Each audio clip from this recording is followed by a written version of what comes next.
नमस्कार मित्रांनो, मी आकृती तुम्हा सर्वांचं स्वागत करते आकृतीज किचन कॉर्नरमध्ये. तर आज आपण बनवणार आहोत पारंपरिक पद्धतीने किंवा पारंपरिक एक भाजी जी आजकालच्या लोकांना खायला मिळत नाही किंवा आजकालची लोकं खात नाहीत, पण ती अतिशय पौष्टिक असते. ती आहे ती शेवग्याची जे शेंग असतात, ज्याला आपण ड्रमस्टिक बोलतो, त्याची जी पानं असतात, झाडाची पानं, त्या पानांची भाजी, ज्याला मोरिंगाही म्हणतात. तसं ही भाजी जी आहे ना, ती अत्यंत स्वादिष्ट असते. आणि आता श्रावण महिना सुरू झालेला आहे, तर मग तुम्ही तुम्ही हे तुमच्या आहारात नक्कीच आणल्या पाहिजे. खूप पौष्टिक असते ही भाजी. तर आपण हे बनवण्याची सुरुवात करूया. अतिशय सोपी आहे. तर सर्वात आधी मी काय केलं आहे, तर शेवग्याच्या झाडाची जी पानं असतात त्यांची पानं मी काढून घेतलेली आहेत. हिला आणून ॲक्च्युली माझ्याकडे 2 ते 3 दिवस झाले, पण मला हिला साफ करायला वेळ नव्हता, त्याच्यामुळे थोडंसं लेट झाले आपल्याला भाजीचा व्हिडिओ अपलोड करायला. पण आपल्याला काय करायचं, त्याची पानं काढून घ्यायचे आहेत आणि खूप छान आणि स्वच्छ असं 2-3 पाण्यातून धुवून घ्यायचे, कारण की त्याच्यामध्ये खूप सारी माती असण्याची शक्यता असते. तर आपण 2-3 साध्या पाण्याने अगोदर त्याला स्वच्छपणे धुवून घेऊयात, कारण की ह्या भाजीमध्ये ना एक सुरुवातीला वेगळीच चव असते.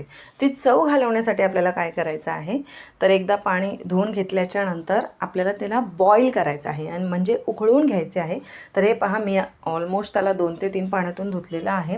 मी पाणी काढताना जरी तुम्हाला दाखवलं नसेल, तरी आता तुम्हाला हे दाखवते की तुम्ही ह्याला कसं चोळून धुवाल ना, तर त्याच्या जे काही बारीकशा देठा असतील त्याही मी तुम्हाला दाखवते. ते ह्याच्यामध्ये आता दिसून येतील. त्या देठांची अशी काही खास चव नसते, पण ते असं दाताच्या आतमध्ये अडकतात किंवा ते चांगलं लागणार नाही किंवा मऊ लागणार नाही, बस त्याच्यासाठी आपल्याला ते काढायचे. तुम्ही आता पाहू शकता, जशी मी पानं वरच्यावर काढते, खाली पहा तुम्ही, पानांमध्ये म्हणजे जो आपलं पाणी आहे त्याच्यामध्ये त्याच्या बारीक अशा देठा आहेत. तर त्या देठा जेवढ्या तुम्ही काढू शकता, म्हणजे ते वापरायचे नाही आहेत आपल्याला, जेवढ्या काढू शकता तेवढ्या चांगले. तर हे पहा, मी हातात घेऊन तुम्हाला दाखवते. भरपूर प्रमाणामध्ये म्हणजे मला त्या देठा सापडलेत. तर मी आता ते काढून घेतलेले आहेत. 2-3 पाण्यातून हे स्वच्छ धुवून घेतले आणि त्याच्यानंतर पुन्हा त्याच कढईमध्ये मी ती पानं घालते आहे. आणि ती पानं घालून आपल्याला नॉर्मल जसं आपण पाणी ओततो तसं पाणी ओतून त्याला उकळवून घ्यायचं आहे. तर आता हे पाण्यामधले मी अजून पण मला काही दिसत आहेत देठा, तर जेवढ्या मी काढू शकते तेवढ्या काढणार, कारण की मला हे माझ्या 2 लहान मुलांना खाऊ घालायचे आहेत. खूप चव हिची उत्कृष्ट असते, बट फरक फक्त इतकंच आहे की थोडी वेगळीशी लागते. तर मग आता बघा, ह्याच्यामध्ये मी पाणी घातलं आहे. तर पाणी घालायचं आहे तर पाणी इतकंच घालायचं आहे की ती भाजी त्याच्यामध्ये छानपैकी भिजली पाहिजे. तर हे पहा, आता माझी म्हणजे भाजी एक 2-3 ग्लासच्या प्रमाणामध्ये मी त्याच्यामध्ये पाणी घातलं आहे. आणि त्याच्यानंतर चांगला एक मोठा चमचा भरून मीठ घालायचं आहे. मीठ घालणं ही ते खूप म्हणजे खूप गरजेचं आहे की तुम्ही मीठ घातल्याच्या नंतर त्या पाण्यांना आपण जेव्हा उकळवणार ना, तर त्याच्यामधला जो एक वेगळीशी चव आहे ना, कडवटपणा किंवा काय, तो निघून जातो. तर तुम्ही पाहू शकता आता की पाण्याला खूप छान अशी उकळी फुटलेली आहे. आणि ही जे पानं आहेत ना, ती ह्याच्यामध्ये लिटरली शिजून जातात. 50% जास्त ते शिजतात. तर हे पहा, आता हे असं खूप छानपैकी उकळलं ना, की आपल्याला गॅसची फ्लेम बंद करायची आहे. आणि हे पानांचा रंग असा हिरवागारच हवा आहे, म्हणून लगेच ह्याला काढून थंड पाण्यामध्ये टाकायचं आहे. तर आता हे बघा, मी ते गरम पाण्यातून काढले आणि एका वाडग्यामध्ये थंड पाणी घेतलेलं आहे. आणि त्याच्या थंड पाणी म्हणजे नॉर्मल रूम टेम्परेचरवालं पाणी, बर्फाचं पाणी वगैरे काहीच नाही.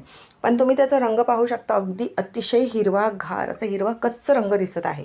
असा रंग तुम्हाला हवा असेल तर गरम पाण्यातून कोणतीही पालेभाजी लगेच थंड पाण्यात टाकायची, जेणेकरून त्याचा हिरवा रंग तसाच्या तसाच राहतो. आताही तुम्हाला ह्याच्यामध्ये बऱ्याचशा काड्या दिसत असतील, जशा दिसतील तशा आपण काढायच्या.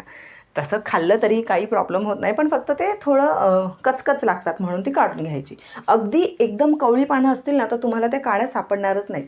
पण हे आणून 2-3 दिवस झाले आणि ते सुकली होती थोडी, म्हणून तशी झाली आहे. आणि त्याच्यानंतर तिला घट्टसर पिळून साईडला काढायची. बघा, मी घट्ट असं मुठ्ठी मारून एकदम छान पिळून घेतलेलं आहे. आणि त्याच्यानंतर आपण आता तिला फोडणी देणार आहोत. फोडणी देण्यासाठी कढाईमध्ये मी एक 2 ते 3 चमचे तेल घातलेलं आहे. आता तुमच्याकडे जर का लोखंडाची कढई असेल तर अतिशय उत्तम, तुम्ही त्याचा वापर करू शकता. फोडणी घालायला आपल्याला काही फारसं नाही, फक्त लसूण, मिरची आणि कांदा, बस. तर ह्याच्यामध्ये लसूण घ्यायचा आहे. लसूण थोडा जास्त मात्रामध्ये घ्यायचा आहे, म्हणजे प्रमाण थोडा लसणीचं जास्त असल्या पाहिजे.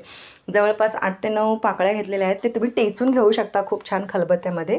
आणि इकडे मी ना पोपटी रंगाच्या ज्या हिरव्या मिरच्या असतात, मी त्याचा वापर केलेला आहे, कारण की हे जास्त तिखट नसतात. तर कोणी कमी तिखट खाणारा असेल तर त्यांनी ह्या मिरच्यांचा वापर करावा.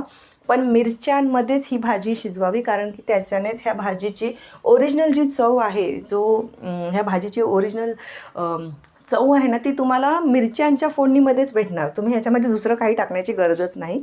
आणि एक मोठ्या आकाराचा कांदा घेतलेला आहे, त्याला आपण बारीक चिरून घ्यायचा आहे आणि तो घालायचा आहे बस. याच्या व्यतिरिक्त तुम्हाला ह्याच्यामध्ये कुठलेही मसाले घालण्याची आवश्यकता नाही. फक्त कांदा, लसूण आणि मिरची. आता कांदा एकदम लालसर होईपर्यंत त्याला खूप छान असं परतून घ्यायचं आहे. हिरव्या मिरच्या मी थोड्याशा जास्त घातल्यात कारण की मला फार आवडतात. तुम्ही तुमच्या आवडीप्रमाणे कमी किंवा जास्त करू शकता. आता त्याच्यामध्ये जर ते एकदम डार्क कलरच्या हिरव्या मिरच्या असतात ना, लवंगी मिरच्या, त्या जर असेल तर मात्र थोडी कमी करायची कारण की ते अतिशय तिखट होईल. जसंच कांदा लालसर झाला की तुम्ही जे शेवग्याच्या झाडाची पानांना उकळून पिळून घेतलेलं आहे, पिळून एकदम घट्ट पिळून घ्यायचं. त्याच्यामध्ये जराही पाणी नाही पाहिजे कारण की त्याच्यातला कडवटपणा पूर्ण निघून जाईल. आणि मग त्याच्यानंतर ती आपण ह्या कढईमध्ये घालायची. कढईमध्ये घातल्यानंतर आपण मुठ्ठीने दाबून दाबून घेतले म्हणून ते मुठ्ठीच्या आकाराचे झाले असतील तर ते आपण फोडून घालायचे. मी असंच घातलं होतं कारण की आता ते अल्टिमेटली शिजणारच आहे. आणि मग त्याच्यानंतर आपण हळूहळू करून ते खूप छान एकजीव करून घ्यायचं. तुम्हाला खरंच सांगते, पारंपरिक पद्धतीने बनवलेली ही अगदी सोपी भाजी, काहीच न घालता, कसलेही मसाले नाही, काही नाही, इतकी छान लागते की माझ्या 5 वर्षाच्या मुलांनाही ही खूप आवडीने खाल्ली होती. तर हे पहा, तुमची भाजी परतून झालेली आहे. परतून झाल्याच्या नंतर आपण ह्याच्यामध्ये चवीपुरतं मीठ घालायचं आहे. आता मीठ ह्याचा विचार करून घालायचं आहे की आपण आधीही मीठ घातलं होतं, पण आपण ते पाणी अगदी पिळून घातलं आहे. त्याच्यामुळे मीठ घालताना ह्या गोष्टीचा थोडा विचार करायचा की खूप जास्त मीठ नको. थोडंसं मीठ घालून त्याच्यानंतर पुन्हा सर्व एकजीव करून घ्यायचं आणि अतिशय सुंदर प्रकारे सगळं मिसळून यायला पाहिजे. ते मिसळून आल्याच्या नंतर आपल्याला एकदम मंद आचेवरती, गॅसची फ्लेम एकदम स्लो ठेवायची आहे आणि ह्याला लिटरली झाकून, म्हणजे वाफेवरतीच ही भाजी शिजल्या पाहिजे. आणि तुमच्याकडे जर खरंच लोखंडाची कढई असेल किंवा भिड्याची कढई असेल त्याच्यामध्ये तर ह्या भाजीच्या चवेची काही मी हेच सांगू शकत नाही. म्हणजे देअर इज नो लिमिट. इतकी सुंदर अशी चव लागेल ना त्याची.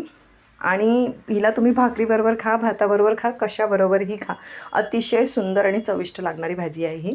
तर तुम्ही ही भाजी नक्कीच बनवा आणि मला कमेंट करून सांगा की ही भाजी बनवल्यानंतर तुमच्या घरच्यांचा प्रतिसाद कसा होता. मी आकृती तुम्हा सर्वांना पुन्हा एकदा मिळेल अशीच काही पारंपरिक भाज्या घेऊन. तसं आता